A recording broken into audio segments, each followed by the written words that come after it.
Spoiler alert. We simply tell the story. It's a Chinese series adapted from an old fantasy book. Several prisoners are about to be beheaded in public. A crowd of people are watching, including Zhu Erden and his wife Xiaorong. When the judge reads out the sentence, Bai Yang shouts injustice for his father, one of the prisoners, and scolds the judge for giving out wrong sentences for personal gains. Bai Yang claims that his father was tricked into selling illegal drugs and thus unintentionally killing innocent lives. However, someone bribed the judge and forcibly took him away as a scapegoat. The sky turns stormy and gray. People scatter around looking for shelter. The judge remains the same sentences and shouts, "Behead." Bai Yang picks up his father's body in grief. These dead prisoners turn into ghosts after death and are taken into the palace of the Netherworld where their fates will be decided by the four great judges. The ones who had bad deeds when they were alive are sentenced into hell that have 18 floors of sufferings. Those who killed people for money are grinded into powder by iron mills on the 4th floor. Those who insulted women and the old are burned by piping hot oil on the 9th floor. Those who killed their fathers to inherit fortune are chopped by iron saws repeatedly on the 12th floor. In terms of the father of Bai Yang, the judges couldn't reach a unanimous decision. One of the judges, Lu Pan, thinks he too stupid to distinguish between good and evil, and that's why he is used by others to sell fake drugs. Making mistakes is not a crime.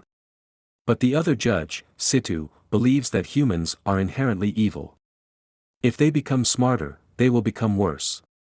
Lu Pan and Situ keep arguing and couldn't persuade either of them. So they take a bet on whether the stupid people will do evil deeds or become good if they turn smart. Xiaoman is Bai Yang's fiancée. Her parents don't approve of this marriage because the execution of Bai Yang's dad brings bad reputation. But Xiaoman is deeply in love with him and insists on marrying him. Bai Yang promises her that in less than 1 year, once he proves his dad innocent, he will marry her. In the same town, Zhu Erden's wife works hard day and night selling stinky tofu to pay his tuition, but Zhu Erden is not the sharpest tool in the shed and quite a slacker. He sets up a stand outside of a temple and claims himself as a fortune teller. One day he was yelled at by clients for lying and being incomprehensible. Thanks to his wife who showed up in time, he was saved from being insulted even worse. His father wants him to go to a private tutoring school led by Professor Hong. The tuition is expensive. So his wife works even harder to earn him enough money. They can barely meet the ends, but they feel happy together. At school, some people are bragging about how courageous they are. Zhu Erden says he dares to go to the palace of hell alone during the night. Nobody believes him. He actually goes there and carries a statue of Lu Pan to prove himself. Everyone gets scared away. Lu Pan shows himself as a human figure. He drinks with Zhu Erden, asking what his dream is. Zhu says he wants to pass the test and become famous so that he can fulfill his father's wish and his wife will no longer need to sell stinky tofu. Seeing that Zhu Erden is filial and caring for his wife, Lu Pan believes that he would win the bet, so he decides to help him realize his wish by giving him a smart heart. A few days later, Professor Hong accidentally stepped on a pen holder, knocked his head onto the corner of the table and died. Lu Pan takes out his heart to place it in Zhu Erden. He packs well the messy intestines to make sure he thinks smoothly. The next day, Zhu Erden wakes up from the surgery he did not know about. He not only helps his wife figure out the account balance but also speaks eloquently. As Professor Hong's dead body is discovered, the police arrest Bai Yang as the suspect. Because Bai Yang, who was hired as teaching assistant for Professor Hong, was seen fighting with him the night when he died. What really happened was that Professor Hong brought up the death sentence of Bai Yang's dad, so he couldn't resist the anger and hit him, but that's not what caused his death. Lu Pan asks Zhu Erden to defend Bai Yang. Zhu Erden reinvestigates the crime scene and finds blood stains on the corner of the table and a bamboo pen holder. He notices the wound on the back of Hong's head and bamboo fibers under the shoe. He connects each clue and concludes that Professor Hong died in an accident by stepping on the bamboo pen holder and knocking his head onto the table corner. Zhu Erden's speech is well-founded, well-organized and successful. Bai Yang is then acquitted.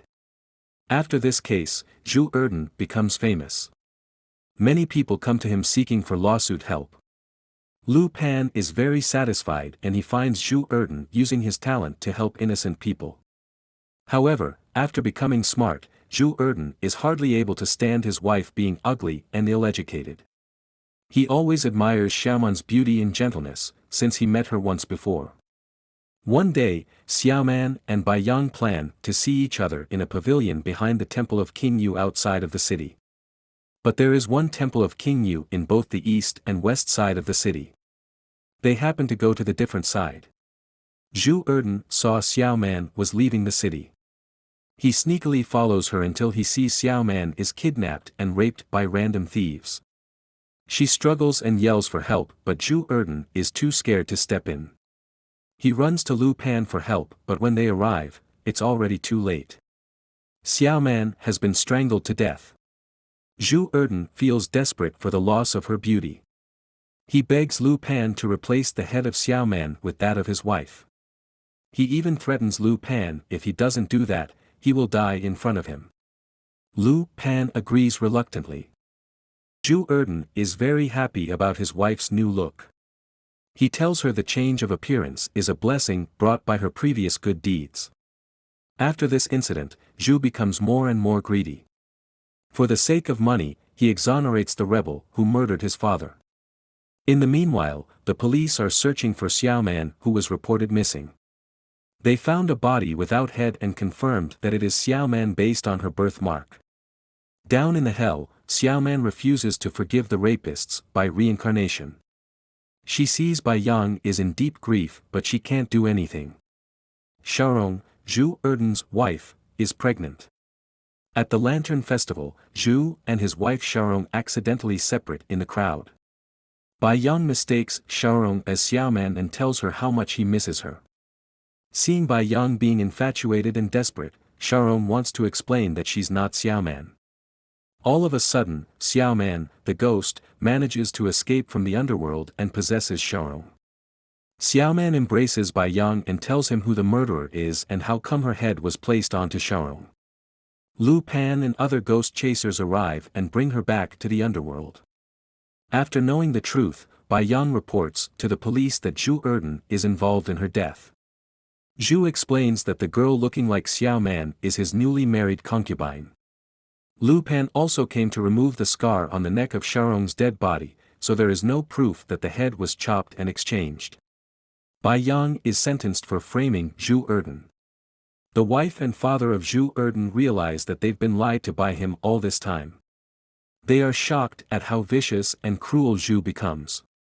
After being released from the prison, Bai Yang wants to commit suicide in order to seek justice in the underworld. He jumps from a cliff, but ends up crashing into a Taoist who's taking a nap down the cliff. After knowing what happened to him, the Taoist helps his soul escape into the underworld while keeping his physical body untouched. He also gives him a wine gourd to defend himself. Bai Yang finds Xiaoman in the underworld to speak to the king of hell.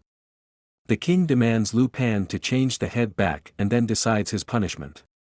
Lu Pan looks for Xiaorong in Zhu's house, but Xiaorong has already escaped out of fear of her husband. Zhu is looking for Xiaorong as well. He comes across the living body of Bai Yang under the cliff. Holding a grudge at Bai Yang for suing him, he kills Bai Yang. The Taoist runs to rescue, but it's already too late. The Taoist is not a random person. He is in fact a mountain god. He is touched by the love between Xiaoman and Bai Yang, so he helps them to regain their lives.